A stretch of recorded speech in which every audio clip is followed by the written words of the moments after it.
ना केवल बहुजन साहित्य बल्कि दलित समाज का जो आज एक महापंचायत है उसमें एक और स्टॉल लगी हुई है। बुद्धम पब्लिशर्स, यहाँ पर लिखा हुआ है बुद्धम पब्लिशर्स जयपुर। एक बड़ा प्रकाशक ग्रुप है, उनका यहाँ पर स्टॉल है। खास बात है कि भगवान बुद्ध और डॉक्टर अंबेडकर से संबंधित बहुत सारा साहित्य आपको इस स्टॉल पर मिल जाएगा। हम आपको कुछ किताबें विजिट करवाएंगे। ये आप देख सकते हैं, बाबा साहब अंबेडकर लाइफ एंड मिशन। उस स्टॉल पर भी ये किताब थी जब हमने पहले रिपोर्टिंग की थी। धम्मपद ये किताब है। भारत के संविधान से संबंधित खूब सारी किताबें हैं और कमाल की बात है कि नए नज़रिए पर खूब सारी किताबें आपको यहाँ मिल जाएंगी। जैसे कि मैं एक किताब हाथ में लेता हूँ, बहुजनों बिजनेस की और बढ़ो, डॉक्टर ML परिहार की ये किताब है। यानी कि बहुजन समाज से बिजनेस में, व्यापार में आगे बढ़ने से संबंधित शायद इसमें कुछ बातें की गई हैं। इसके जो मुख्य बिंदु हैं, दलितों से दूर क्यों है दौलत, आखिर कब तक निहारते रहेंगे दूसरों की दौलत। ऐसे कुछ पॉइंट हैं जो वाकई में एक कौतूहल किसी भी पाठक के भीतर जगा सकते हैं। डॉक्टर ML परिहार हमारे साथ यहाँ मौजूद हैं, उनसे बातचीत करेंगे। सर, ये जो इस किताब के कुछ पॉइंट्स हैं, दलितों से दूर क्यों है दौलत, आखिर कब तक निहारते रहेंगे दूसरों की दौलत, काफ़ी कौतूहल जगाने वाले विषय हैं। और ये एक बहुत अच्छी बात है कि दलित समाज का एक कार्यक्रम, और ऐसा कहा जाता है कि देश में लंबे समय तक दलित शिक्षा से दूर रहे, एक नए नज़रिए से दूर रहे, और वहीं आपकी ये किताब मिल गई कि बिजनेस में दलितों को कैसे आगे बढ़ाया जाए। क्या नज़रिया है आपकी? ये बाबा साहब की विचारधारा का मिशन है।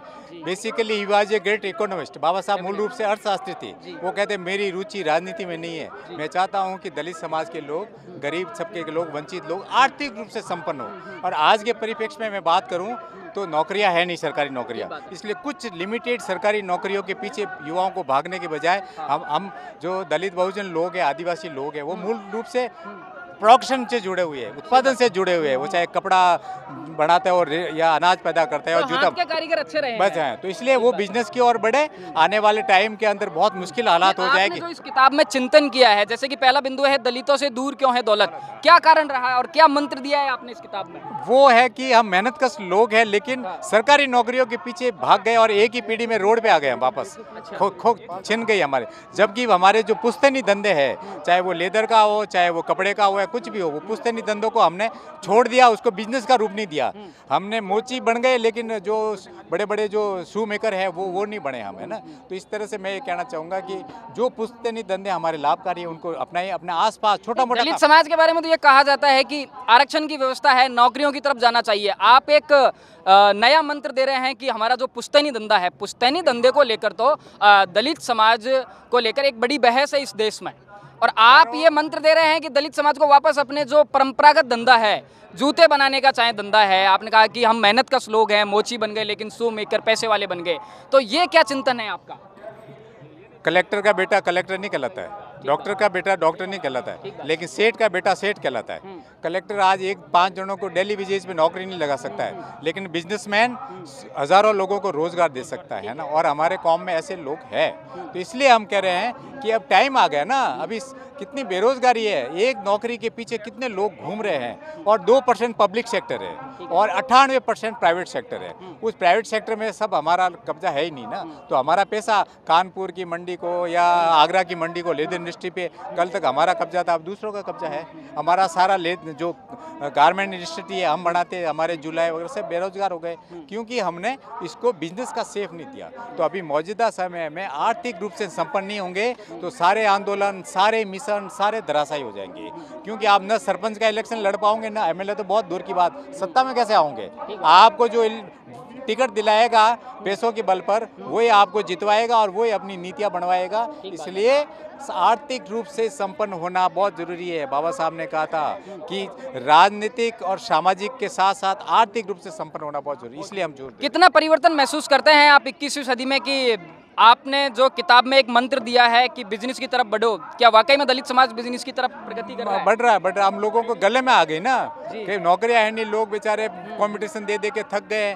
बेरोजगार युवा है, वो उसने घर में पशु है लेकिन वो पालता नहीं, उसके घर में कुछ और काम है। आप तो एक बेहतरीन लेखक हैं, अगला मंत्र अगली किताब में क्या मंत्र देने वाले हैं दलित समाज को? धम्म की ओर चलो, सदाचार आना होना जरूरी है। अगर एक और किताब है आपकी दलित कौड़ी से करोड़पति, इसके बारे में थोड़ा बताइए। इसके अंदर जितने भी जो SC ST के जो उद्यमी लोग हैं, मेहनतकश लोग हैं, बिना आरक्षण के वो कैसे आगे बढ़े, बिना आरक्षण के अपनी हुनर पे कैसे आगे बढ़े, उनकी सफलता की कहानियां हैं। और ऐसे लोग आज आप हमारे बीच में बहुत बैठे हैं, सबको ये प्रेरणा के लिए देती है। तो मेरा ये कहना है कि बाबा साहब के मिशन के साथ धम जाना जरूरी है। अगर आपके जीवन में आचरण सही नहीं होगा, नैतिकता नहीं होगी, तो आप कितना ही पैसा कमा दिए, आप गलत रास्ते चले जाएंगे। आपके अंदर एक बहुत अच्छी बात देखने को मिली कि यहाँ दलित साहित्य का पूरा भंडार है इस कार्यक्रम में, और युवाओं की एक खासी भीड़ लगी हुई है।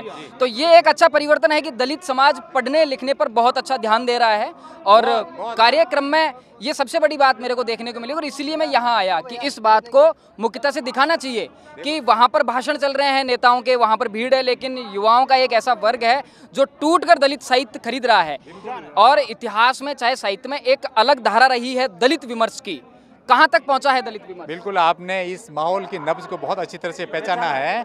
आप देखिए कि जमीन के ऊपर लगभग 100 स्टॉल है, और वो सब दिल्ली, मेरठ और भारत के कोने कोने से है। बहुत गरीब महिलाएं, बच्चे वो लिटरेचर बेच रही है। इस तरह से स्टॉल्स में भी है, वो सब भारत के अलग अलग कोने से आए हैं। और दूसरे जाति समाजों से आप बात करो, वहाँ पे इस तरह की स्टॉल्स नहीं मिलेगी। वहाँ समोसे, कचौरे, बूढ़े बंगड़े वो मिल जाएंगे। आप ले खाने पीने की चीज़ें मिलेगी, आपको और चीज़ें मिलेगी, लेकिन साहित्य नहीं मिलेगा। तो सर कैसे ये परिवर्तन, क्या प्रयास रहे इसके लिए कि, और कितना सकारात्मक रिजल्ट? बाबा साहब ने कहा मेरी मूर्तियों को मत पूजना, मेरे साहित्य को पढ़ना। लेकिन हमको तो यहाँ मूर्ति भी देखने को मिली है। अच्छी बात है, प्रतीक के रूप में चाहिए, नमन करने के लिए चाहिए। बुद्ध की मूर्ति भी है, बाबा साहब की है, बिरसा मुंडा की है, प्रतीक रूप में चाहिए। रविदास जी की भी है, कबीर की भी है।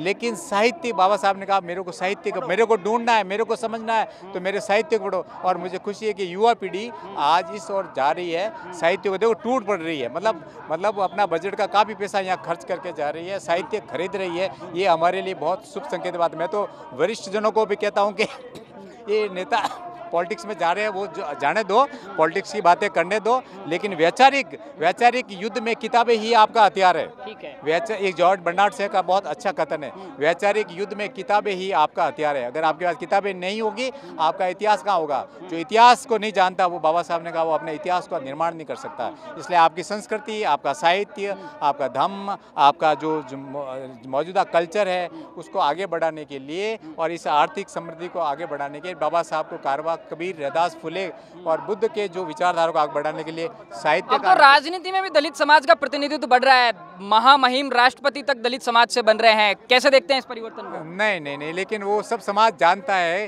कि वैचारिक रूप से वो सब अब पद बड़े ऊंचे, इसलिए उस गरिमा की बनाए रखते मैं ज्यादा टिप्पणी नहीं करना चाहूंगा। लेकिन एक बड़ा परिवर्तन नहीं मानते आप इस बात को? नहीं, वैचारिक रूप से कहाँ पड़ता। अभी राष्ट्रपति अभी रिटायर हो गए, कोई उनकी KR नारायण साहब को याद करते हैं, क्योंकि उन्होंने छोटे से काल में बहुत अच्छे काम किए। लेकिन अभी राष्ट्रपति आ रहे हैं, जा रहे हैं, बोले शेड्यूल कास्ट के हो, कुछ भी हो, लेकिन अगर उन्होंने लीग से हटकर, विचारधारा से जुड़कर समाज की जागृति के लिए, पीड़ित समाज के, वंचित समाज के दुखों के दूर करने के लिए कोई काम नहीं किया, तो कोई याद नहीं करता। पर यार साहब एक बात बताइए, राजस्थान में बहुत जल्दी चुनाव होने वाले हैं, कितनी बेचैनी है दलित समाज में, और दलित समाज का मूड क्या है राजस्थान के दलित? राजस्थान के अंदर दलित समाज की लीडरशिप के अंदर बहुत बड़ा वैक्यूम है, खालीपन है। ये युवा पीढ़ी अभी नजर क्यों आ रही है इतनी?